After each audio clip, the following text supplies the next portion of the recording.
Magkano nga ba ang laman ng ating alakansya? Lagyan ko to kahapon pero di na talaga magkasya.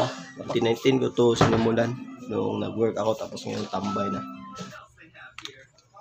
March 19, 2024 kaso puno na. Yan na talaga eh.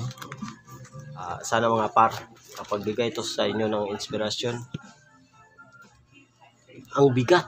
March 19, 2019 ko to sinimulan at balak ko sanang bubuksan ngayong susunod na taon sa March 19, 2024. Kaso puno na, kaya pag hindi to aabot sa gusto nating bibilhin, mag-iipon ulit tayo. Tapos ito, ilalagay muna natin sa bangko para safety yung pera natin at hindi natin magastos sa ibang bagay. Siyempre dyan mga par, binibilisan natin pagbukas ng ating alakansya, napakakunat ng ating nilagyan. Excited na tayo makita kung magkano nga ba ang laman ng ating alakansya kasi ilang taon din yan, mga 4 years ata. Tapos dyan, siyempre dyan ang iba nilagay natin sa baba kasi napakabigat, baka mapunit yung iba. Dyan, meron akong nilagay dyan. At saka, bakit may papel?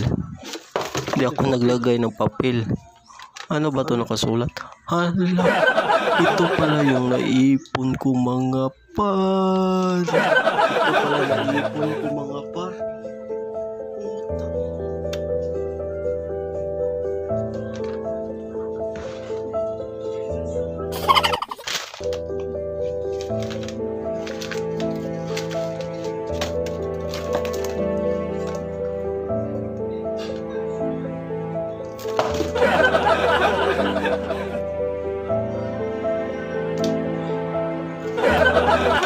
Ito pala yung naipon ko mga par.